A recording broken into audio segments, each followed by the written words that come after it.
May kasabihan na ang mga guro ang nagsisilbing pangalawang magulang. Dahil bukod sa pagtuturo sa mga bata, sila rin ang gumagabay at dumidisiplina sa mga ito. Ngunit paano kung ang guro na inaasahan mong gagabay sa anak mo ang siya ring sisira sa mga pangarap niya? Katulad ni Jefferson, isang 9 gulang na bata na nakaranas ng pangmamalupit mula sa isang taong dapat ay magsilbing pangalawang magulang sa paaralan. Ito rin ang magbibigay ng silakbo sa galit ng isang ina para lang ipagtanggol ang kanyang anak. Gamit ang itim na kapangyarihan, mabibigyan nga ba ng katarungan ang nangyari kay Jefferson o magiging mitya lang ito ng panibagong gulo? Ma, wala pa po akong colored paper. May pinapagawa sa amin si teacher eh. Naku naman Jefferson, bakit ngayon mo lang sinabi? Anong oras na? Sarado na ang tindahan. Kanina nasa palengke na tayo, hindi ka pa nagsabi. Para sana nakabili ka agad. Nakalimutan ko po eh. Ngayon ko lang naalala. Ngayon mo naalala kung kailan nakahiga na tayo at matutulog na. Bukas na lang yan, dadalhin ko na lang sa school ninyo. Sa susunod ha, kapag may kailangan kang bilhin, sabihin mo na ng maaga, hindi yung ganitong oras. Ay sige na, matulog ka na. Itinutok ni Kiana ang electric fan sa anak para hindi ito pawisan sa pagtulog. Mag-isang itinataguyod ni Kiana ang anak niya na ngayon ay nasa 3 baitang na ng pag-aaral. Matagal na silang naghiwalay ng ama ni Jefferson dahil sa pambababae nito. Minsan naman ay nagbibigay ng sustento ang ama ng bata pero hindi yon ang inaasahan ni Kiana dahil nagbebenta rin siya sa online at iyon ang bumubuhay sa kanilang mag-ina. Kinabukasan, maagang nagising si Kiana upang maghanda ng almusal at babaunin ng kanyang anak. Habang naliligo si Jefferson, sinimulan na niyang plantsahin ang uniforme nito. Mama, yung colored paper ko ha. Baka makalimutan mo po. 3 red, tapos 2 na blue. Wala na rin po akong glue. Oo, mamaya dadalhin ko na lang doon. Ibibigay ko rin naman ang pabangong order ni Teacher Lopez. Bakit naubos na ang glue mo? Di ba kabibili ko lang noong nakaraan? Malaki na yung binili ko ah. Si Joshua po kasi, sabi niya ilagay daw namin sa kamay namin para magbalat. Ay Jefferson naman. Alam mong kabibili lang nun, paglalaruan mo. Ay sige, mamaya bibili na lang din ako. Oh, ayan na pala ang tricycle. Sige na, andito na ang baon mo ha. Uminom ka na maraming tubig, ha? Baka yung perang baon mo ipambili mo lang ng soft drinks. Yari ka talaga sa akin kapag nalaman ko. Sige na, ingat. I love you. Humalik si Kiana sa magkabilang pisngi ng kanyang anak bago ito umalis at tumakbo papunta sa tricycle na maghahatid sa kanya sa eskwelahan. May mga gamit pang nagkalat sa loob ng bahay, kaya bago siya mag-ayos ng sarili, saglit muna siyang naglinis. Marami siyang mga dadalhan ng order, kaya maaga rin siyang umalis ng kanilang bahay. Huli niyang dinala ang order ng isang guro sa eskwelahan na pinapasukan ng kanyang anak. Dumaan na rin siya sa bilihan ng school supplies para sa pinabibili ng bata. Matapos nito ay nagtungo na siya sa paaralan. Ang aga pa para magchismisa ng mga to. Tungkol na naman kaya saan ang pinag-uusapan nila. Anong ginagawa niyo dyan sa tapat ng classroom? Pagtataka ang tanging mababaka sa mukha niya. Nang lingunin siya ng isang nanay, sinabi sa kanya na wala ang guro ng mga anak nila. Kaaalis lang bago siya dumating dahil mukhang nagkaroon ng komplikasyon sa pagbubuntis. 7 buwan ng buntis ang guro at noong nakaraang buwan pa siya pinagsasabihan na wag na munang pumasok, ngunit ayaw niyang iwan ang mga bata. Ganun ba? Sino naman ang magtuturo sa mga anak natin? Kawawa naman si Mrs. Lopez. Sana maayos lang sila ng baby niya. Sumagot naman ang isa pang babae at sinabi na si Mrs. Villanueva raw muna ang magsisilbing guro ng mga bata. Napatangulang si Kiana dahil kilala niya ang guro na yon. Ang asawa ng dati niyang kasintahan na siyang ama ni Jefferson. Hindi maikakaila na may kaba siyang nararamdaman sa kanyang dibdib dahil noon pa man ay hindi na maganda ang pakikitungo ni Melissa sa kanyang anak. Ngunit inisip na lang niyang marahil ay profesional naman ang babae para ihiwalay ang personal nilang issue. Mabilis lang din na lumipas ang mga araw. Normal na pamumuhay para sa mag-ina. Habang nasa paaralan si Jefferson, nagbabahay-bahay naman si Kiana para makakolekta ng mga order. Malapit naman ang sahod mo. Go ka na dyan. May dala pa akong brochure dito para sa silver jewelries. Diba, may girlfriend ka? Meron ditong couple ring. O kaya, bilhan mo siya ng kwintas. Teka. Ito. Tingnan mo. Bagong design lang to. Heart na may heartbeat sa gitna. Tingnan mo. Diba? Ang ganda. Kapag binigay mo yan sa kanya, panigurado kung kikiligin yun. Paminsan-minsan, ipakita mo naman na kahit matagal ng relasyon ninyo, nililigawan mo pa rin siya. Sige, pwede yan ng 2 gives kung tingin mo nabibigatan ka. Kinsenas katapusan ng bayad. Napakamot na lang sa ulo ang binata, ngunit magaling pagdating sa bentahan si Kiana, kaya napapayag niya ang lalaki na kunin na ang iniaalok sa kanya. 2 ang kinuha ng binata, 1 kwintas at singsing. May iba ring mga kapitbahay na tinatawag siya kapag nasasalubong siya sa daan para lang magtanong ng iba pa niyang ibinebenta. Lahat na yata ay pinasok na ni Kiana, maging ang paglalako ng mga ulam. Ang iba ay pautang, ang iba naman ay direktang bayad. May kahirapan ang ganitong gawain, pero para sa kanya ay mainam ito kaysa sa umasa lang siya na may magbibigay sa kanila. Hindi man palaging malakas ang benta, ang mahalaga ay hindi siya nawawala ng kita. Kaya malaking pasasalamat pa rin dahil kahit na paano ay naitatawid nila ang araw-araw. Nang kinahapunan, mukhang nahuli ng uwi ang kanyang anak dahil hindi naman ganong oras ang uwian nila. Ngunit hindi na niya naitanong dahil abala siya sa paghihiwalay ng mga damit na lalaban niya. Dumating ka na pala. Sige na, magbihis ka na doon para maisama ko na yan sa lalaban ko. Ilabas mo yung uniform mo, ha? Kapag tapos mo dyan, magmerienda ka na doon sa kusina. Bumili ako ng turon. Bakit ganyan ang mukha mo? Ayos ka lang ba? Teka, may masakit ba sa'yo? Parang namang pagod na pagod ka. Wala po, ma. Inaantok lang po ako. Sige po, magbibihis na po ako. Hindi tumingin ng diretso sa mga mata niya ang kanyang anak. Kaya mas lalong nakaramdam ng kaba si Kiana dahil kilala niya ang anak at alam niya kapag may iba itong ikinikilos. Kahit na hindi sabihin ni Jefferson ang problema, ramdam ng isang ina kapag may itinatago ang anak niya. Nasaan ang uniform mo? Hindi ba sabi ko ilabas mo kapag tapos mo ng hubarin? Isasalang ko na yan. Hindi pa naman ako maglalabas sa susunod na araw dahil may mga asikasuhin ako. Kunin mo na muna sa kwarto. Huwag na po yon. Sira na po yung uniform ko. Paanong nasira? Ikabibili ko lang yan nung pasok ka na. Anong ginawa mo? Nasaan ba? Pati nga. Pahirapan pang hinanap ni Kiana ang hinubad ng anak. Yun pala ay itinago ng bata sa ilalim ng kama. Kung sakali man na may punit yun, ipatatahi sa kanya ng anak.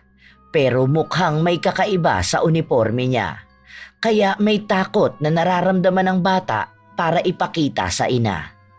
Bakit ang laki naman ng punit ng uniform mo? Hindi naman to basta sumabit lang, parang hinila to ah. Naku naman Jefferson, nakikipagharutan ka ba sa school? Mamaya mapilayan ka pa niyan eh. Ang kulit mo naman bata ka. Itinabi lang ni Kiana ang uniforme ng anak para kapag nagkaroon siya ng oras ay matatahi niya ito. Kinaumagahan, bago pumasok si Jefferson, tinanong ulit ni Kiana kung may nararamdaman ba ang anak. Napansin niya kasi na medyo malamlam ang mga mata nito at para bang biglang tumamlay. Noon kasi, halata sa bata na atat siyang makapasok sa eskwelahan. Ngunit ngayon ay parang ayaw na halos bumangon sa higaan. Wala naman po, Ma. Sige po, ayan na po si Manong Ronel eh. Bye po, Ma. I love you. Humalik sa pisngi ang anak bago ito tamad na naglakad palabas ng bahay at sumakay sa tricycle. Napahawak pa sa dibdib si Kiana dahil parang may kung ano siyang nararamdaman na hindi niya maipaliwanag. Pupunta nga ako sa school nila mamaya. Hindi talaga maganda ang kutob ko eh. Baka may nangyayari sa bata na yun eh at ayaw lang sabihin sa akin. Buong araw na hindi mapakali si Kiana, kaya hindi siya masyadong nakapaglibot para mag-alok ng mga paninda niya. Nang makarating siya sa paaralan, nakita niya ang ibang mga nanay na naghihintay sa mga anak nilang umuwi. Tahimik lang si Kiana na nakaupo habang naghihintay. Nakuha lang ang atensyon niya nang magsalita ang isang nanay na nakaupo lang malapit sa kanya. Napansin niya na may pinapanood ang mga yon sa cellphone na mukhang nakakainis dahil base sa kanilang mga reaksyon, hindi sila natutuwa sa nakikita. Gusto na sanang isawalang bahala ni Kiana ang nangyayari, pero pati siya ay curious sa kung ano yun. Ano yan? Bakit ganyan ang mga reaksyon ng mga mukha ninyo? Ipinakita sa kanya ang pinapanood nila at ikinuwento na nasa balita raw yon kagabi. Isang bata raw na binugbog ng guro at kamuntikan ng mamatay. Nung una raw ay itinatanggi ng guro ang nangyari. Pero may lumabas na CCTV footage kung saan kitang-kita kung paano sinaktan ang bata. Nagkaroon pa ng samot-saring opinyon ang mga nanay at sinabi nila na kung mangyayari man yon sa anak nila, maghahalo ang balat sa tinalupan. Kahit daw sila ang makulong, mapapatay nila ang guro na gagawa nun sa mga anak nila. Tahimik lang si Kiana habang nakikinig. Nang mag-uwian na, nagsimula ng maglabasan ang mga bata, ngunit hindi pa rin lumalabas ang kanyang anak. Kaya sinilip niya ito sa loob. Mag-isa lang na nagwawali si Jefferson habang nakatayo sa gilid ang guro at nakapamewang pa. Ma'am? Bakit naman si Jefferson lang ang naglilinis sa classroom? Noong nakaraan lang nagkaroon kami ng meeting eh. Hindi naman siya cleaner ngayon. Every Monday dapat yan, kasama 4 niyang kaklase. Humarap si Melissa sa gawi kung saan siya nakatayo. Ang bata naman ay nagpapatuloy lang sa paglilinis at pansin ni Kiana na sobrang dumi ng uniforme ng anak.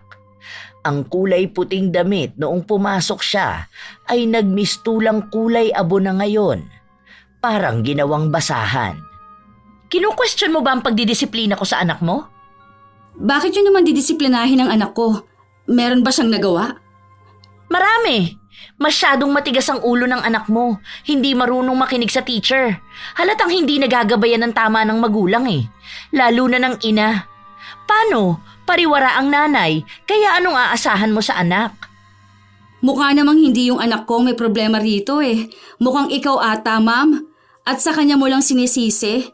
Sana kung may personal kang issue sa akin, huwag mong idamay ang anak ko. Jefferson, halika na. Tama na yan. Umuwi na tayo. Bitiwan mo yung walis.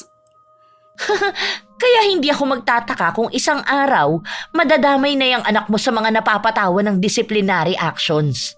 Tingnan mo, ipinapakita mo sa kanya na ayos lang umuwi kahit hindi pa tapos ang pinapagawa sa kanya. Nasa harapan pa ang teacher niya. Kaya ang tigas ng ulo niyan eh. Masyado mong kinakampihan. Hindi ako kasing talino mo, Mrs. Villanueva. Pero hindi ako bobo para hayaan ang anak ko na gawin ang mga bagay na hindi naman dapat niya ginagawa. Excuse me, ma'am ha. Aalis na kami para hindi na kami maging bitter sa anak namin ng asawa mo. Nanggagalaiti sa galit ang guro habang nakatanaw sa naglalakad palayong mag-ina. Nang mga sumunod na araw, sinabihan ni Kiana ang anak na isumbong sa kanya kung anuman ang ginagawa sa kanya ni Melissa, ngunit sinabi lang ng bata na wala namang masamang ginagawa ang guro. Paminsan lang daw ay pinapaiwan siya para maglinis ng buong silid-aralan. Ilang araw ang pinalampas ni Melissa na huwag pansinin ang bata, lalo pa at napapadalas din na sinusundo ni Kiana ang kanyang anak. Isang araw, habang nasa silid-aralan si Jefferson, nakikipaglaro siya sa mga kaklase niya. Masaya sila dahil may natitira pang oras sa kanilang recess. Wala rin sa loob ng silid-aralan si Melissa dahil saglit itong lumabas nang sunduin siya ng isa pang guro. Oh, tingnan mo to. Binili to ni mama sa akin eh. Marami pa akong slime sa bahay. Meron pa akong isa na may Batman sa loob. Ipinagyabang ng bata ang bago niyang laruan sa mga kaibigan, kung saan nakiagaw naman ang mga kaklase niya at nagtatanong kung pwede rin silang makihiram. Dahil normal sa mga kabataan ng ganito, lalo kung may mga bago silang laruan na dala sa eskwelahan. Naghati-hati sila sa slime para paglaruan yon. May isang bata na binilog ang slime at inihahagi sa pisara. Saglit yung dumidikit bago mahuhulog. Nagpayabangan sila kung kanino ang may pinakamataas at matagal na pagdikit ng slime. Nabuo pa ang kompetisyon sa kanila. Ayan lang pala eh. Madali lang yan sa akin. Sa bahay nga namin, pati sa bubong nalalagyan ko ng slime eh. Sige, ikaw na muna, tapos ako na ang susunod. Ay, sandali! Doon na lang sa taas ng pinto. Kapag ikaw ang nanalo, sa'yo na lang ang pancham ko. Kapag ako naman ang nanalo, bibigyan mo ako ng 20. Hindi nagpatalo ang kaibigan ni Jefferson. May mga kaklase pa silang nakikinood sa kanila at nag-aabang kung sino ang mananalo. Unang bumato ang kaibigan ni Jefferson at sakto lang ito sa itaas ng pinto. Nang sinundan na ng bata ang pagbato, saktong pumasok ang kanilang guro at sa kanya tumama ang slime. Dumikit ito sa kanyang buhok. Nang makita ng lahat ang nangyari, napasigaw sila dahil alam na nila ang magiging karampatang parusa. Takot ang tanging mababakas sa mga bata.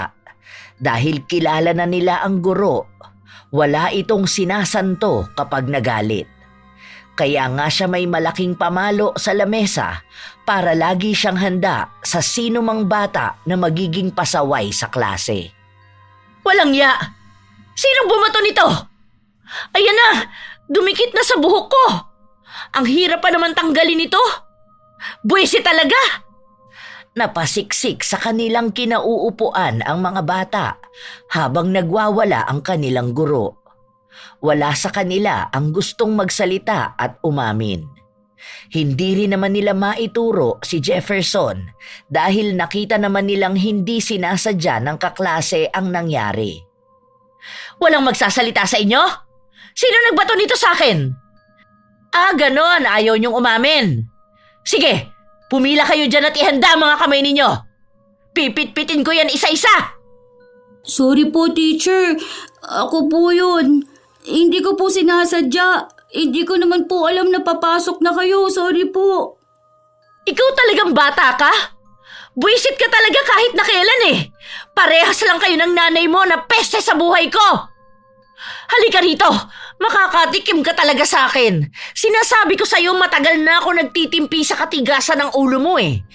Wala akong pakialam kahit na magalit pa yung nanay mo sa akin. Hinigit ni Melissa ang braso ng bata.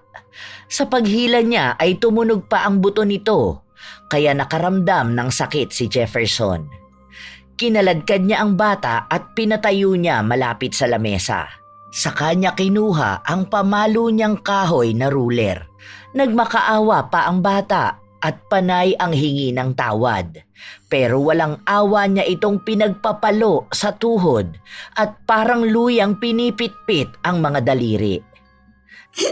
Tama na po, nasasaktan na po ako. Masakit po, teacher, tama na po. Maawa na po kayo sa akin. Aray ko po, hindi ko naman po sinasadya. Sinabi ko na sa'yong manahimik ka, di ba? Ha? Matagal na ako nagtitimpi sa'yong bata ka. Buisit ka sa buhay ko, alam mo ba yon? Sana hindi ka na lang kasi ipinanganak. Dagdag ka lang nasalot sa mundong ito eh. Tama lang yan para magtanda ka. Para makita rin ng mga kaklase mo na hindi ako nakikipagbiruan sa inyo. Lalong-lalo na sa yung animal ka. Ginigigil mo talaga ako. Manang-mana ka talaga sa nanay mo. Masakit na po, tama na po, please po. Wala akong pakialam kahit na umiyak ka pa ng dugo. Ilalabas ko ang lahat ng galit ko sa'yo para naman maging disiplinado kang tao. Kung palalampasin ko lang ang ginawa mo, uulit ka lang din. Nakita mo ba ang nangyari sa buhok ko? Alam mo bang mas mahal pa sa buhay mo ang ginastos ko para mapaganda to? Palibhasa, wala ka kasing alam dahil yung nanay mo, isa lang namang online seller. Mga wala kayong kwentang tao. Hindi tumigil si Melissa na paluin ang tuhod ng bata. Kahit na magmakaawa na sa kanya ay wala siyang pakialam.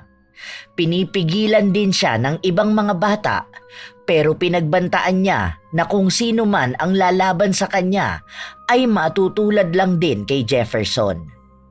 Ginawa niyang halimbawa si Jefferson ng mga batang matigas ang ulo at dapat ay ginugulpi. Ganun daw ang nangyayari kapag hindi nadidisiplina sa loob ng bahay ang isang bata. Kaya bago raw lumaki ang sungay niya, dapat lang naputulin na ito sa paaralan pa lang. Nag-iiyakan na ang ibang mga bata dahil sa nakikita nila. Hindi pa nasiyahan si Melissa sa pagpalo niya sa tuhod ng bata dahil mangilang beses niya rin itong pinagkukuro sa iba't ibang bahagi ng katawan. Inuntog niya rin ang ulo nito sa lamesa, ngunit hindi yun nagdugo. Sa halip ay tanging hilo lang ang naramdaman ng bata. Hirap na sa paghinga si Jefferson dahil sa kaiiyak niya. Ngunit walang kahit na anong awa na maramdaman si Melissa.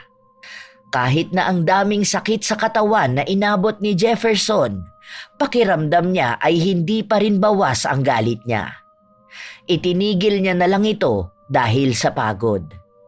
Siguro naman, alam mo na ang kahihinatnan mo kapag ginalit mo ko. Sa susunod, huwag kang gagawa ng bagay na ikakasakit mo rin. Buwisit ka talaga eh. Alam mo, matagal ko nang gustong gawin yan sa'yo. Hindi nga lang dapat ganyan ang aabutin mo. Dapat mas malala pa. Ano pa bang iniiyak mo dyan? Baka kulang pa ang sakit na ibinibigay ko sa'yo. Manahimik ka na dyan! Ayoko makarinig ng pag-iyak mo. Isa! Sinabi ng manahimik ka na eh!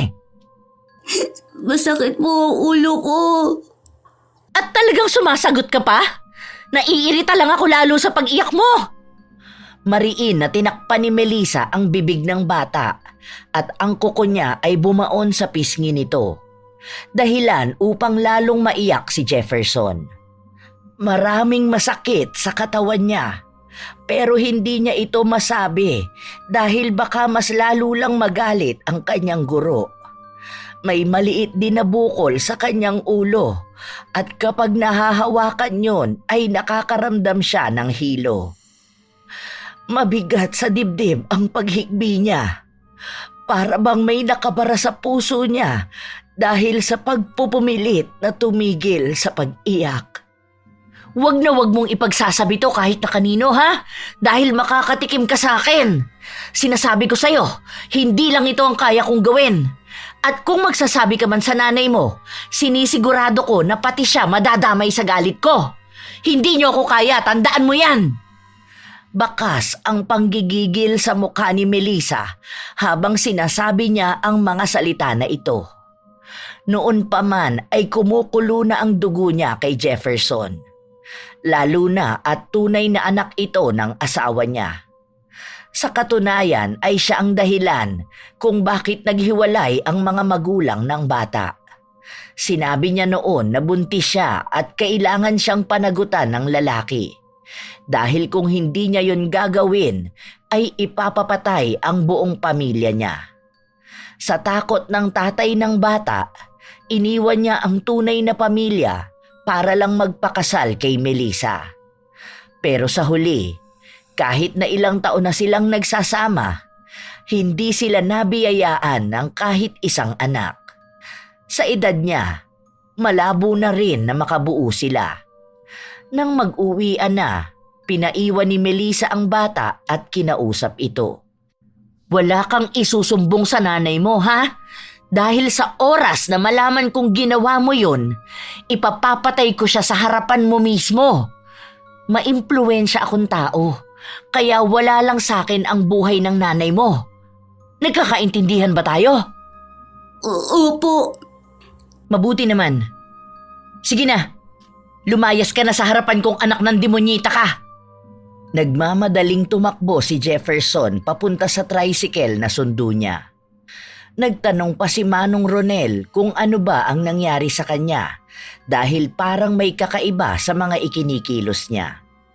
Hindi na lang nagsalita si Jefferson dahil naaalala niya ang pagbabanta sa kanya ng guro. Nang makauwi ang bata sa kanilang bahay, bakas ang ibang sugat sa katawan niya. Nais niya sana itong itago sa kanyang ina, ngunit agad itong nahalata ni Kiana. Teka Jefferson, sandali nga. Ano nangyari sa uniform mo? Bakit may dugo to, ha? May sugat ka ba? Naku, Diyos ko, ano nangyari sa mukha mo? Bakit may kalmot yan, ha? Patingin nga ng katawan mo, itaas mo yung damit mo. Hindi po ma, wala po yan. Naglalaro po kasi kami kanina ni Jillian tapos hindi niya sinasadya na nakalmot ako.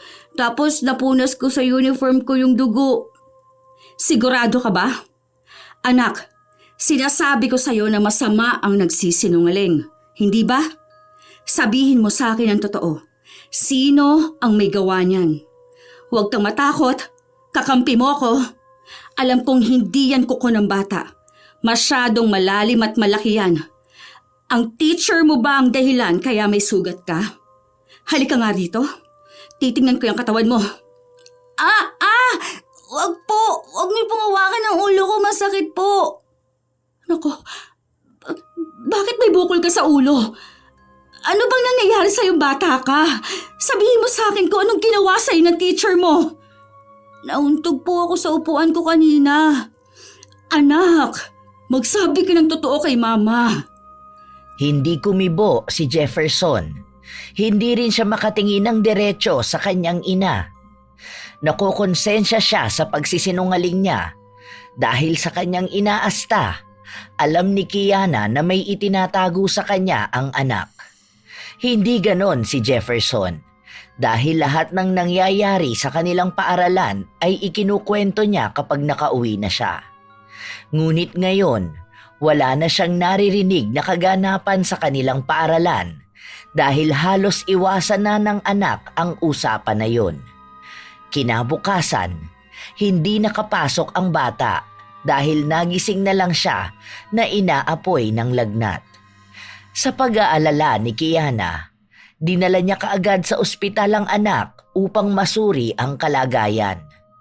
Doon niya nalaman na may mga pasa sa tuhod ang anak at namamagayon. Sa ibang parte pa ng katawan niya ay mayroon ding mga sugat at may pilay ang braso. Kaya pala ayaw mo magtanggal ng pants mo. May pasa ka palang tinatago dyan. Kailan pa yan? Kahapon lang ba yan? Binugbog ka ba ng teacher mo? Nadapa po ako. Anak, hindi ba ang sabi ko bad ang nagsisinungaling? Hindi kita pinalaki para magsinungaling sa akin. Anak kita, kilala kita. Kaya alam ko kung nagsasabi ka ng totoo. Anong nangyari? Sige na, sabihin mo sa akin kung bakit ka nagkakaganyan. Hindi kumibo si Jefferson pero may luhang lumabas sa mga mata niya. Gusto niyang magsumbong sa kanyang ina, ngunit may takot siyang nararamdaman. Naaalala niya ang pagbabanta sa kanya ng guro. Kahit na ilang beses magtanong si Kiana sa kanyang anak kung ano ba ang totoong nangyari, hindi siya nito sinasagot. Sa mga nagdaang araw, nakapasok na ulit ang bata. Pero habang tumatagal ay maraming nagbabago sa ikinikilos niya. Minsan ay tulala lang siya, hindi nakakausap, o kaya madalas na nananaginip at umiiyak. Nag-aalala si Kiana sa mga pagbabago sa ikinikilos ng kanyang anak. Kaya kinausap niya ang prinsipal ng eskwelahan na pinapasukan ni Jefferson. Gusto niyang idulog ang nangyari sa bata. Kahit po itanong nyo sa mga naging teacher ni Jefferson, alam nila na hindi ganyan ang anak ko. Bibo siya at active sa school. Hindi ko alam kung bakit nung isang araw umuwi siya na may pasa. May bali pa ang braso niya, kaya pinahilot ko pa eh. Ilang araw siyang hindi nakapasok dahil nilagnat. Sana naman matutukan ninyo ang reklamo ko at kung pwede sanang pakilipat ng teacher ang anak ko. Malakas ang pakiramdam ko na may kinalaman si Melissa sa nangyayari sa kanya. Pakiramdam ni Kiana ay nagsasalita siya sa hangin at walang nakikinig sa kanya. Dahil nakatingin lang ng blanko ang prinsipal. Sinabi sa kanya na tututukan nila ang anak niya para masigurado na walang masamang nangyayari sa bata. Ipinagtanggol pa ng prinsipal si Melissa at sinabi na isang disenteng guro yun at siya lang ang tanging nagreklamo ukol sa pagiging mapanakit nito. Sinabi pa na sana daw ay wag niyang idamay ang personal nilang away dahil maaari siyang makasira sa propesyon ng guro. May inis na nararamdaman si Kiana, ngunit wala naman siyang magawa. Umalis siya para puntahan ang anak. Habang nagbabantay siya sa labas, nakausap niya ang isa pang nanay. Binanggit sa kanya ang sinabi ng anak nito tungkol sa nangyari kay Jefferson. Sinabi raw sa kanya ng kanyang anak na pinagpapalo ng kanilang guro ang tuhod ni Jefferson matapos na hindi sinasadyang malagyan ng slime ang buhok nito. Takot na takot daw ang anak niya kaya minsan ay ayaw na nitong pumasok. Yun din ang dahilan kaya ang dalawa nilang kaklase ay inilipat ng paaralan. Walang hiya talagang babaeng yan. Talagang sinaktan niya ang anak ko. Sinasabi ko sa kanya, hindi ako papayag na ganun-ganun lang yon. Ramdam ang init ng galit ni Kiana. Hindi na siya makakapagtimpi at nais na sugurin si Melissa. Ngunit inaalala niya ang mga bata na nasa loob ng silid-aralan. Matyaga siyang naghintay hanggang sa makalabas na lahat ng bata. Sa kanya sinugod ang guro. Hinamon niya pa si Melissa na silang dalawa na lang ang magtuos. Huwag niya lang kakantiin ang kanyang anak. Ano bang mga binibintang mo sa akin? May nakapagsabi sa akin ng pananakit mo kay Jefferson. Ikaw ang dahilan kaya may mga pasa siyang ganun sa katawan. Alam mo kung galit ka sa akin, halika, magsabunutan tayo ngayon. Kahit magpatayan pa tayo, huwag ang anak ko! Ha! Ang hilig mo kasing makinig sa mga sabi-sabi. Wala kang ebidensya. Baka gusto mong kasuhan kita sa mga maling bintang mo sa akin. Ito, huling beses kong sasabihin sa'yo. Wala akong ginagawa sa anak mo. Kung sa tingin mo, mali ang pagdidisiplina ko sa kanya, sige, magpalit tayo ng posisyon. Ikaw ang magturo dito. Ah, oo nga pala. Anong ituturo mo sa kanila? Kung paano maging online seller? Hindi ka naman kasi nakapag-aral maging teacher. Kaya anong alam mo sa trabaho ko? Oo na, matalino ka na sana. Kaso bagsak yung pag-uugali mo. Anong akala mo? Hindi makakarating sa akin ang ginawa mo sa anak ko? Sinasabi ko sa babaeng baog, sa susunod na saktan mo ang anak ko, malilintikan ka sa akin. Pasensyahan tayo. Wala akong pakialam kung teacher ka. Edukada ka lang sa papel, pero mas masahol pa sa walang pinag-aralan yung pag-uugali mo. Teacher ka pa naman, pero ikaw itong hindi kayang disiplinahin ng sarili. Huwag mo akong pinagbabantaan dahil mas may kakayahan ako kaysa sayo. Kung gusto mo, ilipat mo ng school yung anak mo. O kaya mag-hire ka ng sarili niyang teacher. Try mo kumuha sa kumbento para mabait at hindi magagalit kapag mali ang anak mo. Kilala ko ang anak ko. Mapagsasabihan siya kapag may mali siyang nagawa. Bakit hindi mo itanong sa mga naging teacher niya para malaman mo na hindi siya mahirap pagsabihan? Dahil pinalaki ko siya na may disiplina. Bata lang yan, Melissa. Nagkakamali. Palibhasa, wala kang alam sa pagpapalaki at pagdidisiplina sa anak dahil wala ka nun. Si Kiana ang may huling salita, kaya hindi matanggap ni Melissa ang mga narinig niya. Nagsumbong siya sa kanyang asawa, pero bago pa niya masabi ang nangyari, ay naunahan na siya ni Kiana. Nagpadala ng resulta ng mga test si Kiana bilang patunay na sinaktan ang anak niya. Wala na siyang pakialam kung sino ang paniniwalaan ng lalaki. Basta ang mahalaga sa kanya ay maipaglaban ang karapatan ng bata. Nagbigay rin siya ng kopya sa principal at sinabi na sa susunod na masaktan ang anak niya, lahat ay gagawin niya para labanan si Melissa. Lumipas ang mga linggo, walang naging kibo si Melissa dahil gusto niyang palamigin ang mga nangyayari. Pero kahit na wala siyang ginagawa sa bata, hindi na nagbago ang inaasta ni Jefferson. Para bang ilag na siyang magkamali dahil pakiramdam niya ay may mananakit sa kanya. Ang sabi ng mga kakilala ni Kiana, maaaring nagkaroon ng trauma ang bata at mahirap yung mawala. Nililibang ni Kiana ang anak tuwing wala silang pasok para kahit paano ay maibalik niya ang sigla ng bata. Isang umaga, nakatulala lang si Jefferson. Para bang may malalim siyang iniisip. Oh, bakit ganyan ka makatingin sa akin, anak? May dumi ba si mama sa mukha? Mama, pwede po bang wag na akong pumasok sa school? Ha? Bakit? Ano nangyari? Sinasaktan ka na naman ba ng teacher mo? Halika, susugurin ko yan. Hindi po, wag po. Ayoko na po mag-aral. Ano nangyari? Sabihin mo kay mama ang dahilan.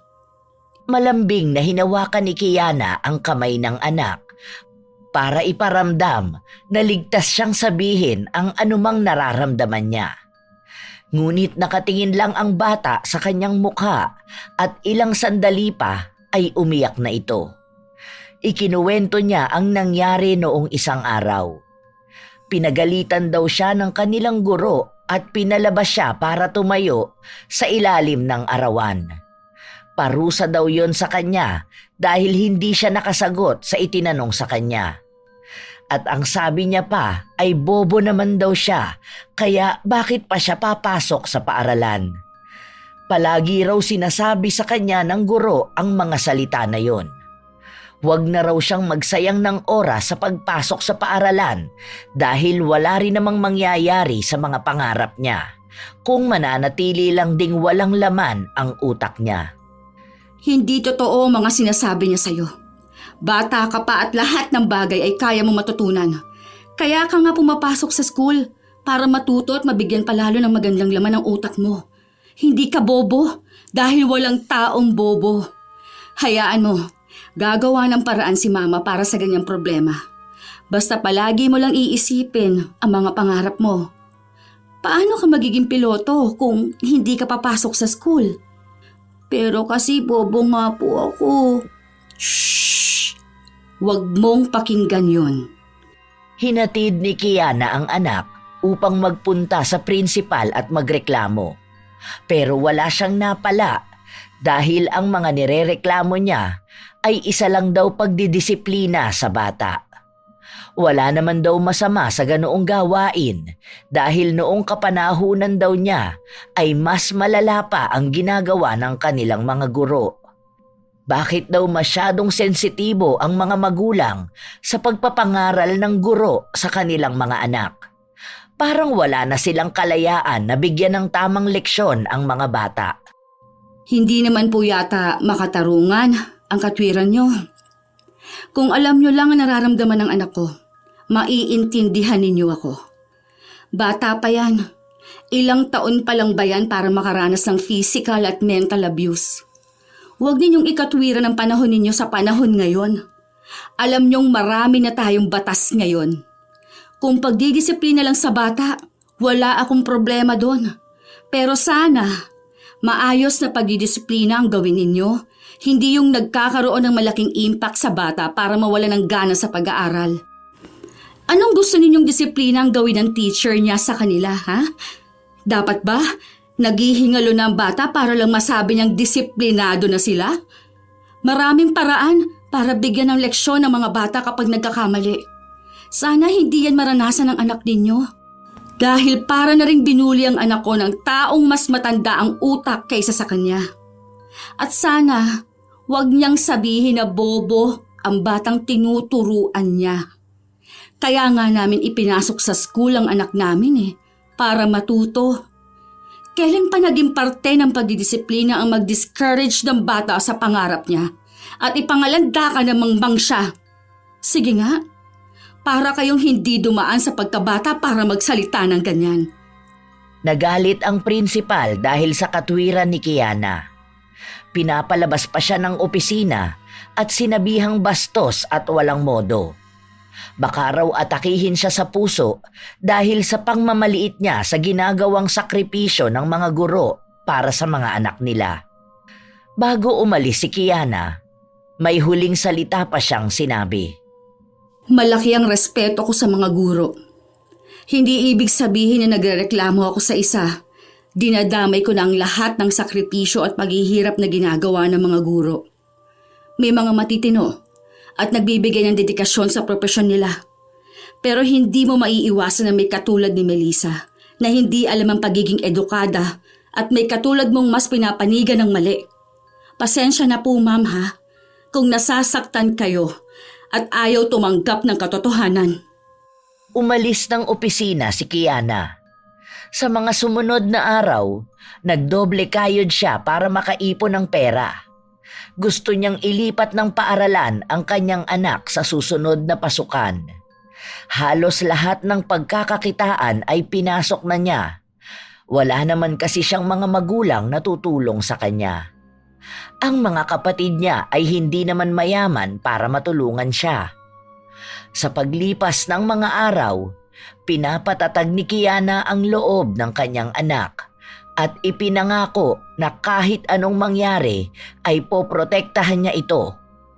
Ngunit hindi niya inaasahan na darating ang isang balita na gigimbal sa kanya. Habang nangongolekta ng order si Kiana, isang kakilala ang nagmamadaling tumakbo palapit sa kanya at sinabi na isinugod nila sa ospital si Jefferson. Kahit na nanginginig ang buong katawan, napatakbo si Kiana papunta sa kinalalagyan ng anak. Dok, kumusta na po ang kalagayan ng anak ko? Nanghihina ang tuhod ni Kiana, ngunit nagpakatatag siya dahil hindi siya maaaring maging mahina. Sinabi ng doktor na inoobserbahan pa nila ang kalagayan ng bata, lalo na at sa ulo ang naging tama niya. Ang ibang parte ng katawan ni Jefferson ay may mga sugat din. Nagkaroon din ng pagdurugo sa kanyang baga dahil sa lakas ng hampas na tumama sa kanyang likuran. Please, Dok. Huwag po kayong titigil hanggat hindi gumagaling ang anak ko. Nagmamakaawa po ako sa inyo. Iligtas niyo po ang anak ko. Isang bangungot ang nangyari kay Jefferson. Hindi inakala ni Kiana na mararanasan ng anak niya ang ganoong pangyayari sa napakamurang edad. Kinabukasan, sa galit niya ay sinugod niya sa paaralan si Melissa. Ngunit sa halip na tulungan siya ng prinsipal, pinagalitan siya at sinabing kumalma muna siya at idaan sa tamang proseso ang lahat. Tingin mo ba kakalma ako, ha? Alam mo ba ang nangyari sa anak ko? Nag-aagaw buhay siya ngayon dahil sa kagagawa ng walang hiyang teacher niya. Kinawawa niyang anak ko. Pwede ba huwag ka rito gumawa ng iskandalo? Tingnan mo, ang daming nakatingin sa atin. May mga bata pa sa loob ng classroom. Natatakot sila sa'yo. Masyado kang eskandalosa. Wala akong pakialam kahit mag-iskandalo ko rito. Magkamatayan na tayo rito. Walang hiya ka. Walang kasalanan ng anak ko. Bakit gano'n ang ginawa mo sa kanya? Binugbog mo siya. Pinag-uuntog mo ang ulo niya. Anong akala mo sa anak ko, ha? Walang pakiramdam. Paano mo natatawag ang sarili mo na teacher kung ganyan ka makitungo sa mga bata? Hindi mo pa alam ang tunay na nangyari. Kaya huwag kang magtanga-tangahan para sumugod ka rito. Sana inalam mo muna ang side ko. Punyeta! Anong side ang aalamin ko, ha? Hindi pa ba klaro ang nangyari sa anak ko? Kung may ginawa siya, sana pinatawag niyo ako para akong dumisiplina sa kanya. Hayop ka! Papatayin kita! Naglabas ng kutsilyo si Kiana upang atakihin ang guro. Ngunit kaagad itong nakapasok sa loob ng silid-aralan at kinandado yon. Nagkagulo ang mga tao at ang mga bata sa loob ay nag-iiyakan na. Maging ang mga magulang ay nagpanik. Maraming umaawat kay Kiana ngunit wala siyang pinapakinggan. Pinagbantaan niya si Melissa na papatayin niya ito sa oras na makalapit siya. Dahil sa takot, ay iniharang ng guro ang mga bata para hindi siya masaktan ni Kiana kung sakali man na makapasok ito sa loob ng silid. Lumabas ka dyan! Walang hiya ka! Pagbabayaran mo ginawa mo sa anak ko! Baliw ka na talaga! Utak kriminal! Ilang sandali pa ay dumating ang mga pulis para dakpin si Kiana. Dinala siya sa istasyon ng pulis para ikulong. Kahit na anong paliwanag niya ay hindi siya pinakinggan. Siya ang nagmukhang mali dahil sa naging reaksyon niya. Sinabi sa kanya na sana ay dinaan niya sa legal na paraan. Alam ni Kiana ang pagkakamali niya. Pero bilang isang ina na nais ipaglaban ang anak, hindi na niya kayang isipin pa kung ano ang tama at ano ang mali. Dahil handa siyang mamatay at makapatay para sa anak. Hindi siya pinalabas ng kulungan kahit na nakiusap siya na walang magbabantay sa kanyang anak. Nagsampa na ng kaso si Melissa dahil sa pagbabanta ni Kiana sa buhay nito. Ano? Mukhang mabubulo ka na sa kulungan ah. Hayaan mo, makakarating naman sa'yo ang balita kung kailan ibuburo lang anak mo. Hayaan mo, makikiramay na lang kami at hihingian ko siya ng abuloy sa buong school. Siguro naman palalabasin ka nila rito kapag ililibing na siya. Ang tanga mo kasi. Akala mo naman kung sino kang matapang. Hayop ka talaga! Ikaw pang may lakas ng loob na magsalita niyan sa akin, ha? Sinasabi ko sa'yo, makakaganti rin ako sa ginawa mo sa anak ko. Maghintay ka lang. Ay, kaso hindi na ako makakapaghintay pa. Kasi baka hindi ka na makalabas pa dyan. Itutuloy ko kasi ang kaso ko sa'yo. Napayukom ng kamao si Kiana habang naririnig niya ang pagtawa ni Melissa. Hindi siya makapaniwala na ang babaeng may kasalanan at ng maltrato sa anak niya ang mas matapang nakasuhan siya. Samantalang siya ang dahilan kung bakit nasa bingit ng kamatayan ang bata. May dumalaw na isang nanay kay Kiana at doon siya nakiusap na kung pwede ay tawagan ang bunso niyang kapatid para magbantay kay Jefferson. Tinulungan naman siya nito. Ang iba pang mga kakilala at suki niya sa mga binebenta niya ay nag-alok din ng tulong sa kanya. Malaki ang pasasalamat niya sa mga yon, ngunit alam niyang mahihirapan pa rin sila. Dahil may mga proseso pa silang gagawin para lang makapagsampa ng kaso kay Melissa. Hating gabi na at tulog na ang iba niyang kasama sa selda. Ngunit tahimik na umiiyak si Kiana sa isang gilid. Hindi siya mapakali kakaisip sa kanyang anak. Ilang sandali pa ay umupo ang isang babae na kasama niya at tinanong kung bakit ba siya iyak ng iyak. Naghahalo ang galit at sakit sa puso ko. Umiiyak ako sa maraming paraan. Galit na galit ako sa ginawa niya sa anak ko at siya pang matapang ngayon. Anak kong muntika na mamatay sa mga kamay niya, pero ako pa ngayon na nabaliktad na masama. Hindi ko alam kung may hustisya ba o kung para kanino lang ba dapat ang batas. Hindi ko na alam. Hinaplos lang ng babae ang likuran niya. Hindi ito nagsalita. Nakikinig lang ang matandang babae sa mga kwento niya. Mula sa kung paano ba nagsimula ang galit sa kanya ni Melissa hanggang sa kung ano na ang ginawa nito sa kanyang anak. Pasensya na po kayo, Manang. Masyado na po akong maraming nasabi. Sana po, nagpahinga na lang kayo. Sinabi ng matandang babae sa kanya na walang problema sa paglalabas niya ng mga hinaing niya. Naiintindihan niya si Kiana bilang isa rin siyang ina na kayang gawin ang lahat para sa anak. Lumapit pa sa kanya lalo ang babae at sinabi na kaya niyang tulungan si Kiana na makaganti. Ngunit walang ibang dapat na makaalam sa gagawin nila. Noong una, ang akala ni Kiana ay may kakilala sa labas ang matandang babae na maaaring makaganti sa kanya. Ngunit sinabi ng matanda na hindi sapat na tapusin lang ng isang beses ang buhay ni Melissa. Dapat daw ay iparana sa kanya ang araw-araw na kamatayan para madama niya ng pangmatagalan ang sakit. Ano pong ibig niyang sabihin na itim na kapangyarihan? Barang po ba?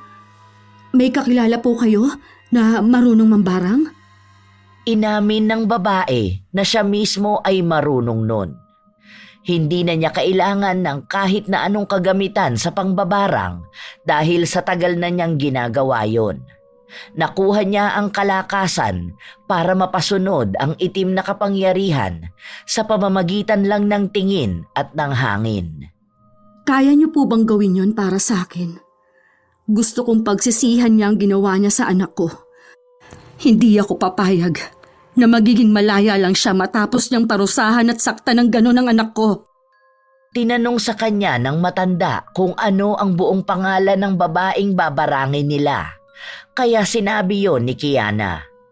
Hindi niya alam kung paano gagawin ng matanda ang pambabarang kung nasa loob siya ng kulungan. Pero umaasa pa rin si Kiana na mangyayari yon. Nagtagal ang usapan nila ng matanda at sinabi sa kanya nito na pabalik-balik talaga siya sa kulungan dahil desisyon niya yon. Minsan, may mga natutulungan siyang kagaya niya na binabaliktad ang hustisya, kung saan nakukulong ang gumaganti pero hindi ang ginantihan. Gumagawa raw siya ng paraan para makabalik sa kulungan, kaya ngayon, oras naman ni Kiana na makaganti sa pamamagitan ng isang bagay na hindi kayang baliktarin ni Numan. Kinabukasan, nagpakita na naman si Melissa sa kanya para makita at pagtawanan. Hindi na kumibo pa si Kiana. Nagbigay lang siya ng senyales sa matanda na yon ang babae na nais niyang barangin. Bakit ba babalik-balik ka rito? Ano bang gusto mong patunayan sa akin? Na hanggang ngayon, iisa ka pa ring talunan. Na sa huli, hindi mo pa rin matutumbasan ang kaya kong gawin. Noon pa lang talaga ilusyonada ka na? Hindi pa tayo tapos, Melissa. Dahil nagsisimula pa lang tayo. Maghanda ka lang para malaman natin kung sino ba ang panalo. Hinampas ni Melissa ang rehas, ngunit nakakalokong pagtawa lang ang tanging maririnig mula kay Kiana. Sa araw din na yon, pinalabas si Kiana dahil binayaran ng asawa ni Melissa ang piyansa sa kanya. Kita mo na? Pati ang asawa mo, hindi ka kinakampihan. Umirap si Kiana at matapang na umalis sa harapan ni Melissa. Galit na galit naman ang babae sa kanyang asawa dahil pinahiya siya nito sa pagkampi niya kay Kiana. Pero sinabi ng lalaki na ginagawa niya yon para sa kanyang anak. Hindi pwedeng wala si Kiana sa tabi ng anak nila. Mas maaalagaan ng maayos si Jefferson kung inaalagaan ito ng kanyang ina. Sa mga sumunod na araw, nakatanggap ng magandang balita si Kiana ukol sa kalagayan ng kanyang anak. Nagiging maayos na ang bata, ngunit kailangan pa ring obserbahan. Maraming salamat po, Dok. Naniniwala po ako na magiging maayos rin ang anak ko. Kia, pwede bang ikaw muna magbantay kay Jefferson bukas ng umaga? May pupuntahan lang ako. Hindi naman tumanggi ang kapatid niya. Ang bunsong kapatid niya lang ang wala pang asawa, kaya kahit na paano ay maaasahan niya ito. Kinabukasan, Lunes, simula na naman ang panibagong araw para sa mga mag-aaral. Pasimpleng nagpunta si Kiana sa paaralan dahil alam niyang maaaring pinagbawalan na siyang magpunta roon, pero gusto niyang malaman kung totoo ba na umepekto ang barang na ginawa ng matandang babae. Bakit parang wala namang nangyayari sa kanya? Maayos pa siya? Paalis na sana si Kiana nang marinig niya ang pagsigaw ni Melissa. Agad niyang nilingon ang babae. Nagkaroon din ng kaguluhan sa loob ng silid dahil takot na takot ang mga kabataan sa kanilang nakikita. May lumalabas na pulang antik sa mata, ilong at tenga ni Melissa. Napapasigaw siya sa sakit dahil kinakagat din siya nito. Agad nilang isinugod sa ospital ang babae. Sa ospital kung saan naroon din si Jefferson. Mukhang umiepekto na sa kanyang pambabarang. Ganun pala ang ibig sabihin ni Manang. Mas higit na masarap sa pakiramdam na makita ang isang taong may malaking atraso sa'yo na pinaghihirapang bayaran ng pagkakamali niyang nagawa. Nagsisimula pa lang ang lahat. Bumalik ng ospital si Kiana, kung saan nagkasalubong sila ng dati niyang asawa. Nagmamadali ito para puntahan si Melissa. Wala naman siyang naging kibo, para bang wala siyang alam sa nangyayari. Naging mas madali sa kanya na makakalap ng balita dahil nasa iisang lugar lang sila. Dinalaw niya rin ito para makita kung ano ang nangyayari sa kanya. Ano ba itong nangyayari sa akin? Saan nanggagaling ang mga langgam na to? Baka kasi nilalanggam ng nabubulok mong kaluluwa. Anong ginagawa mo rito? Lumayas ka rito! Wala ka namang naitutulong sa akin! Kahit naman may maitulong ako sa'yo, wala naman akong gagawin eh. Kasi deserve mo yan dahil sa ginawa mo sa anak ko. Hayaan mo, hindi naman siya ganun kalala. Pero ayan, tingnan mo. May lumalabas sa ilong mo na antik. Ang sakit! Lintik naman! Saan ba ito nanggagaling? Kung saan-saan na sila lumalabas at parang hindi nauubos. Ang sakit pa nilang mga gat. Ano ba naman to? Anong tinatawa-tawa mo dyan? Mukha bang may nakakatuwa sa nangyayari sa akin? Ha? Ikaw, demonyo ka talaga eh. Masaya ka sa paghihirap ng iba. Teka, hindi ba ikaw rin naman? Bakit ayaw mo nang ginagawa sa'yo ang ginagawa mo sa iba? Grabe ka naman. Gusto mo yatang ikaw lang ang nakakaagrabyado ng tao? Lumayas ka nga rito! Labas! Puntahan mo yung anak mo! Siya ang asikasuhin mo, wag ako! Aasikasuhin ko naman talaga siya. Pero gusto ko ring makita ang paghihirap mong hayop ka. Nagsisigaw si Melissa para makuha ang atensyon ng asawa niya. Sinumbong niya si Kiana na maaaring may masamang gawin sa kanya, ngunit malayo ang distansya nilang dalawa. I-keep mo na yung asawa mo. Kawawa naman kasi kung may ibang lalaki pa yung makakasama dahil wala nang mas dedemonyo sa kanya. Hindi ko yan sasaktan dahil sapat na sa akin makitang paunti-unti siyang nasasaktan. Bye! Malawak ang ngiti sa labi ni Kiana habang palabas ng kwarto. Simula noon, hindi na siya muli pang nakasagap ng balita kay Melissa. Ang huli niyang alam ay walang nakitang lunas ang mga doktor sa nangyayari sa kanya.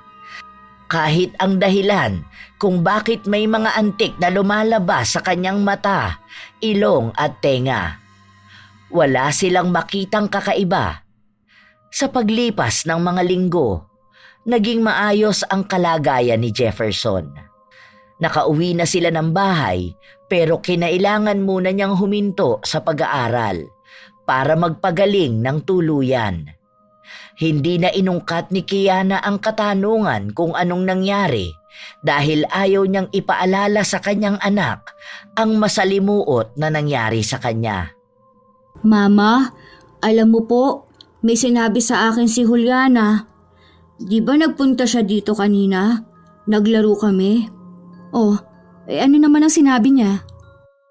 Tungkol po kay teacher. Kasi raw po, iba na raw nagtuturo sa kanila.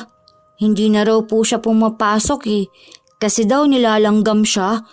Ano pong ibig sabihin nun? Ang ibig sabihin nun ay karma, anak. Hayaan mo na yun. Huwag na lang nating pag-usapan. Kinabukasan, sinadya ni Kiana na puntahan ang bahay ni na Melissa dahil kailangan niya ring makausap ang tatay ng kanyang anak. Nangako kasi ito na magbibigay siya ng sustento, lalo na at kailangan niya ng pambili ng gamot para kay Jefferson. Ginusto niya rin naman magpunta sa bahay nito para makakalap ng balita tungkol kay Melissa. Nakita niya kung gaano nangayayat ang katawan ng babae. Halos 1 buwan pa lang naman nang barangin ito ng matandang nakilala niya sa kulungan, pero malaki na kaagad ang nagbago sa kanya. Hindi na siya makapagturo dahil hindi kinakaya ng katawan niya. Habang nakaratay sa higaan si Melissa at halos hindi na makilala ang itsura, hindi tumitigil na naglalabasan ang mga langgam. Namamaga rin ang mukha niya dahil para siyang masarap na pagkain para sa mga yun. Ano bang ginagawa mo rito? Yung asawa mo ang nagpapunta sa akin, kaya huwag kang mag-alala. Wala akong balak sa'yo. Gusto lang kitang makita. Grabe, no? Nasaan na yung matapang na babae? Yung malakas na teacher na nambugbog sa anak ko? Ayan na ba siya ngayon? Halos butot balat na lang? Tapos, daig pang reyna ng mga antik? Ay, kawawa naman. Pwede ba? Wala akong panahon para sa'yo. Tigilan mo na ako dahil nagdurusa na ako ngayon. Sana, yan din ang naisip mo nung pinapahirapan mong anak ko. Naisip mo na nagdurusa rin siya sa mga kamay mo. Napakasama talaga ng ugali mo. Masaya ka nagkakaganito ako. Wala kang kaluluwa. Hayaan mo. Kapag gumaling ako, ikaw naman ang babalikan at pagtatawanan ko. Sige, hihintayin ko yan.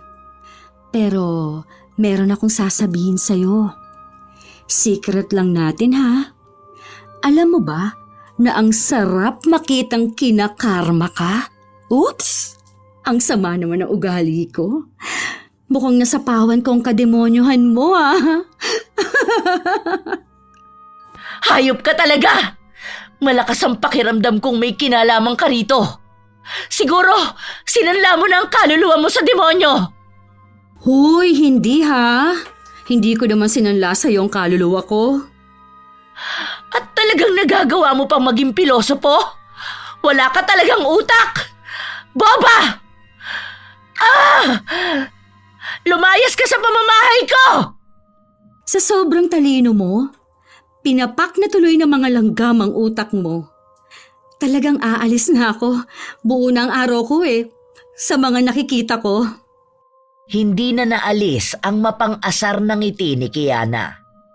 Ngayon na nakikita niya ang kinahinatnan ng babaeng nang maltrato sa anak niya, iisa lang ang masasabi niya. Napakagaan sa pakiramdam na makaganti. Kahit na paunti-unti niya lang nakikita ang paghihirap ni Melissa, alam niyang sa bawat minuto ng buhay nito ay naghihirap siya. Sa paglipas ng mga araw, unti-unting nanunumbalik ang sigla ni Jefferson. Habang ang buhay ni Melissa ay nagiging mas miserable. Nakakakuha pa rin ng balita si Kiana sa nangyayari sa kanya dahil minsan ang dati niyang asawa ang nagbabalita sa kanya. Naibenta na nila ang 2 sasakyan na napundar niya noong nagtuturo pa siya. Ang iba nilang mga ari-arian din ay naibenta na para may maipantusto sa kanila sa araw-araw. Ang dami rin nilang utang na binabayaran dahil may mga loan si Melissa na dapat niyang mabayaran. Maging ang hinuhulugan nilang bahay ay nanganganib na rin na mawala sa kanila. Isang araw, nagpunta ang tatay ng kanyang anak sa bahay nila para personal siyang makausap. Ako ba ang kakausapin mo o ang anak mo? Sinabi ng lalaki na siya ang nais na makausap nito at kung maaari lang daw sana ay huwag itong marinig ng bata. Anak, doon ka na lang muna sa loob ng kwarto mo. Sige na, kunin mo na lang muna yung tablet, maglaro ka. Sige po, Mama. Dito lang po ba kayo ni Papa mag-uusap? Oo, dahil may importante raw siyang sasabihin sa akin. Tumangulang ang bata bago siya tumakbo sa loob ng kwarto. Tungkol saan ang pag-uusapan natin at ayaw mo pang marinig ng anak natin? Ikinuwento ng lalaki ang tungkol sa kalagayan ni Melissa at nagpatingin na rin sila sa albularyo. 2 albularyo na ang nakausap nila at iisa lang ang sinasabi sa kanila. May bumabarang kay Melissa at malakas na puwersa yon. Dahil kaya ng mambabarang na isagawa ang ritual sa pamamagitan lang ng kanyang isipan. Kaya mahihirapan silang labanan yon hanggat hindi ang mismong mambabarang ang babawi. Iisa lang ang naisip nila na maaaring may motibo na mambarang. At akong iniisip mong may kakayahan na gawin yun sa kanya? Kung ako man ang gumawa nun, tama lang sa kanyang paghirapan ng kasalanan niya. Muntikan na ako mawala ng anak dahil lang sa kawalang hiyaan niya. Dinamay niya ang anak ko sa galit na hindi ko alam kung saan niya hinuhugot.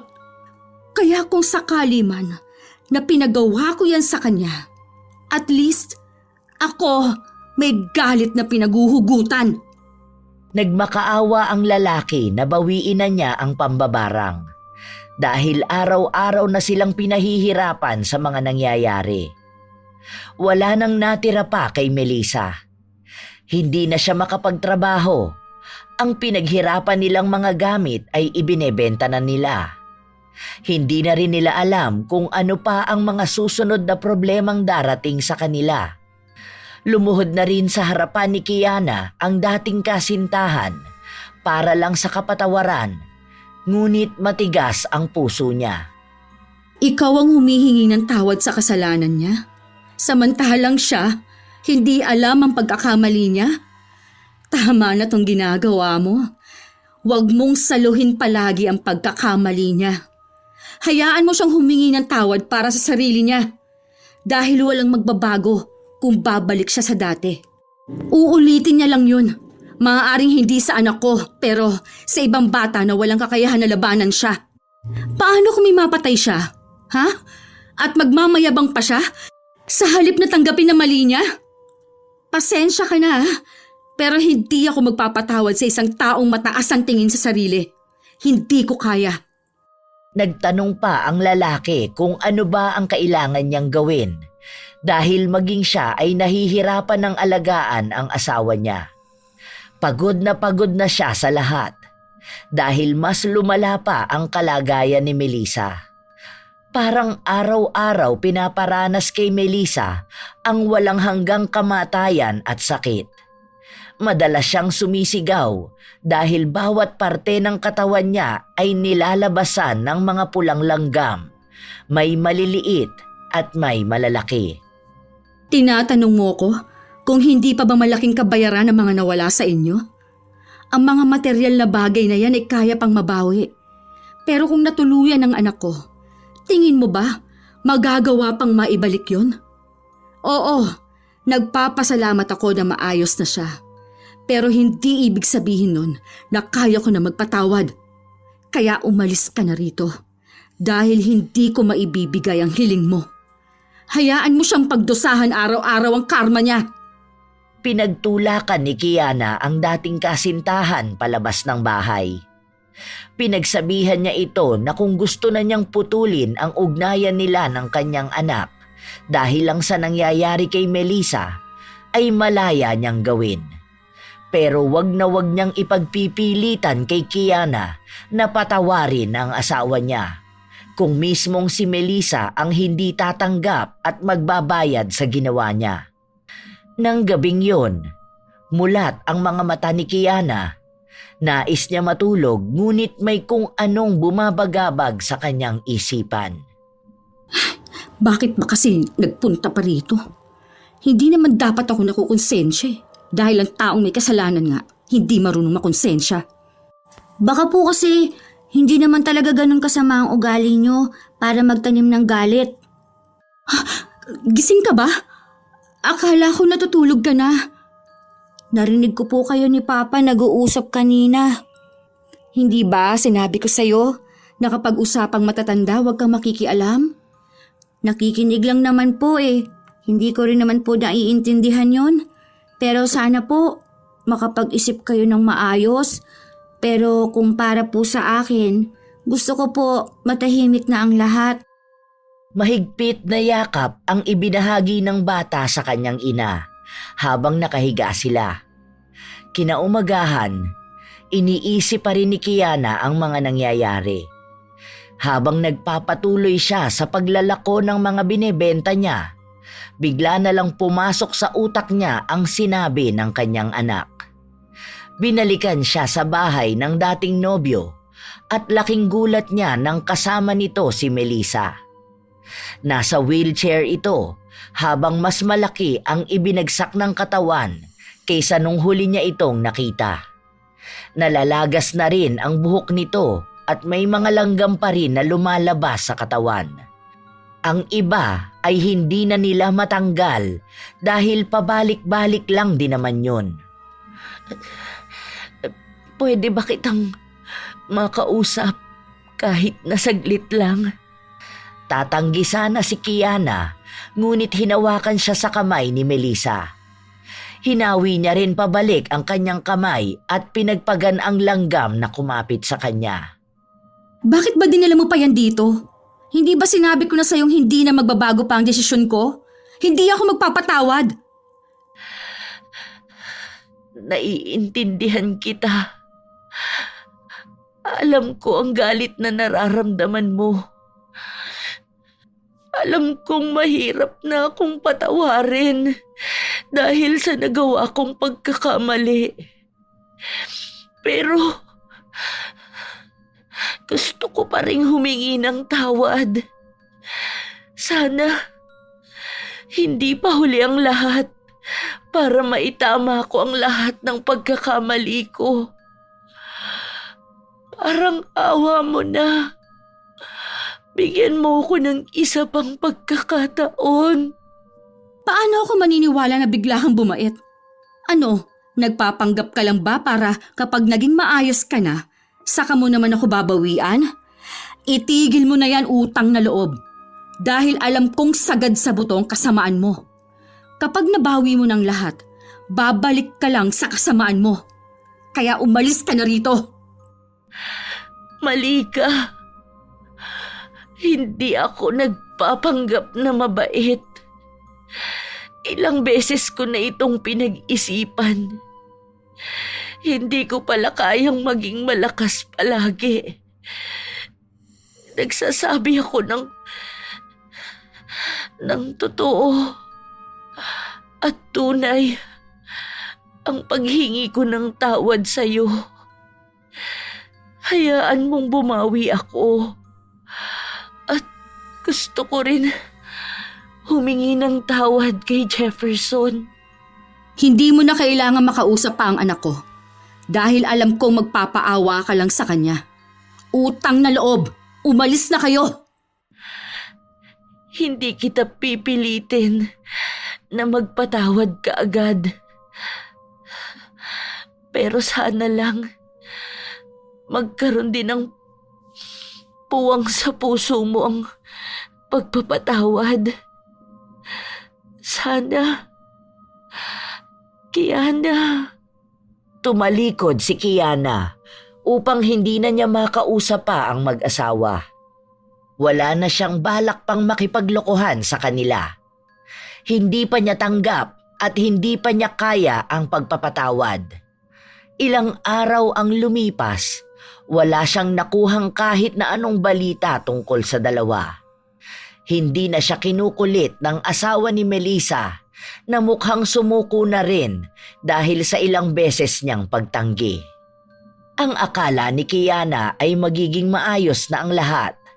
Ngunit habang tumatagal, para bang siya naman ang nagiging miserable ang buhay.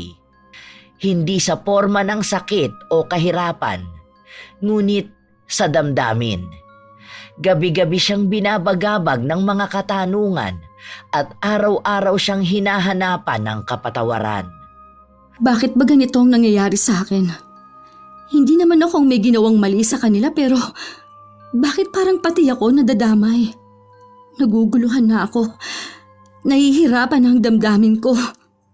Habang naglalakad si Kiana pabalik sa bahay nila, nasa lubong niya ang ginang na tumulong sa kanya. Inaya niya ito kung pwede ba silang mag-usap. Hindi naman siya tinanggihan ng matandang babae. Nakita ko na siya. At alam kong pinagdurusahan na talaga niyang nangyari sa kanya. Kitang-kita ng mga mata ko kung paano siya magdusa. Ang paghihirap ng katawan niya at ng buhay niya. Kung paano siya magmakaawa sa akin. Rinig ko ang bawat sigaw niya. Tinanong ng ginang kung masaya ba siya sa mga nakikita niya. Sinagot ito ni Kiana at sinabi na oo, sobrang saya niya. Ngunit sa boses niya ay bakas ang katotohanan. Muli siyang tinanong ng matanda kung ano ba talaga ang laman ng puso niya. Hindi ko maintindihan. Naaawa ako at gusto kong maniwala na magbabago siya. Pero kapag nawala na ang barang sa kanya, baka ako naman ang balikan niya. Hindi ko alam ang gagawin ko. Ako ba ang may kakayahan na bawiin sa kanya ang barang? Sinagot ng matanda na hindi na niya mababawi ang barang. Kahit napatawarin niya si Melissa, naroon pa rin sa katawan ng babae ang sumpa. Maaaring matitigil ito ng pansamantala, ngunit palagi pa rin siyang babalikan ng mga sakit na yon. Ipinaliwanag ng matanda na bitbit na ng mga tao ang barang sa katawan nila. Kahit na anong gawin nila, hindi na yon maaalis pa. Maaaring mamuhay sila ng normal, ngunit babalik at babalik sa kanila ang karamdaman na yon. Ang ibig lang ipahiwatig ng matanda ay sa oras na bumalik ang gawaing ipinangako niyang ititigil na, babalik din sa kanya ang barang na pansamantalang inalis. Magiging mas malala na ang kalalabasan. Doon ay nalinawan ang kaisipan ni Kiana. Tinanong siya ng matanda kung ano ang magiging desisyon niya. Gusto ko nang matigil ang umuusig sa akin araw-araw. Gusto ko ng bagong buhay para sa amin ng anak ko. Gusto kong magpatawad para lang sa ikatatahimik ng buhay namin. Sa mga sumunod na araw, kahit na paano ay naging magaan na ang pakiramdam ni Kiana. Siya ang kusang nagpunta sa bahay ni na Melissa para makausap ang babae. Walang nagbabago sa kalagayan niya. Nakahiga lang siya sa kama habang ang mga langgam ay parami ng parami. Wala na siyang ginagawa dahil para bang tinanggap na niya ang kanyang kapalaran. Nagpunta ako rito para sabihin sa'yong unti-unti kong sinasabi sa sarili ko na magpapatawad na ako. Pero hindi ibig sabihin na hahayaan lang kita sa ginawa mo sa anak ko. Para masigurado kung wala ka ng ibang bata pang masasaktan, itutuloy ko ang kaso. Patawarin mo na ako, Kiana. Maawa ka na sa akin. Pinatatawad na kita, pero gusto ko pa rin makitang nagbabayad ka. Maghanda ka na lang kapag lumakas ka, para may kakayahan kang mabuhay sa kulungan. Umiyak si Melissa at sinabi na hayaan na lang siyang mabuhay ng maayos. Dahil pinapangako niyang hindi na niya gagawin pa ang pambubugbog sa kahit na kaninong bata. Ngunit pinanindigan ni Kiana ang mga sinabi niya. Hindi sapat ang paghingi lang ng tawad dahil may kaukulang parusa ang mga taong may ginagawang masama sa kapwa nila. Sa ilang linggo na lumipas, unti-unting umayos ang kalagayan ni Melissa. Bigla na lang tumigil ang paglabas ng mga langgam sa kanyang katawan. Noong una, ang balak niya ay kapag kaya na niya ang katawan niya, magtatago sila ng asawa sa malayong lugar para hindi na siya mabalikan ni Kiana. Ngunit ang asawa niya mismo ang tumanggi. Nakapag-usap na sila ng dating kasintahan na kung gusto niyang ipakita sa kanyang anak kung paano siya maging ama, hayaan niyang bigyan ng katarungan ang nangyari sa kanya.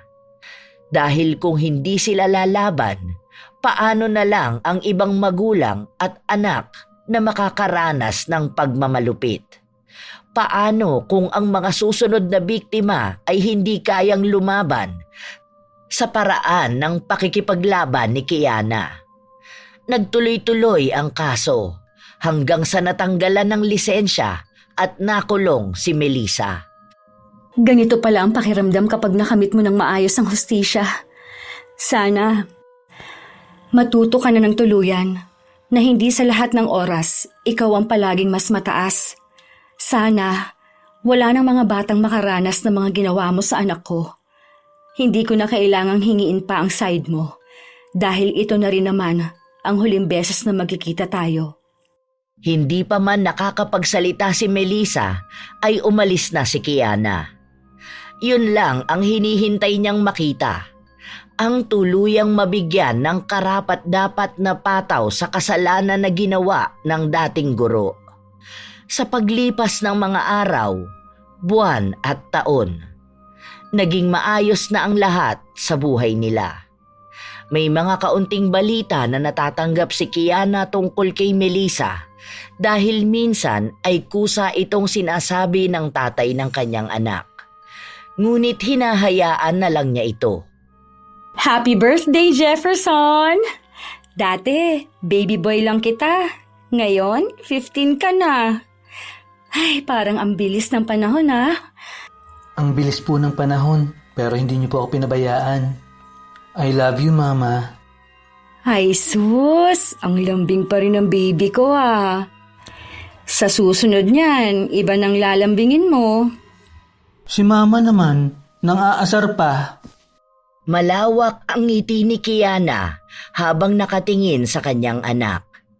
Ang daming nangyari sa mga nakaraang taon at ngayon pa lang bumabawi ang pagkakataon na maging mas maayos ang lahat sa kanila. 9 na taon pa lang noon si Jefferson nang makaranas ng pagmamalupit ng kanyang guro. At ngayon ay nasusubaybayan na ni Kiana ang paglaki ng anak.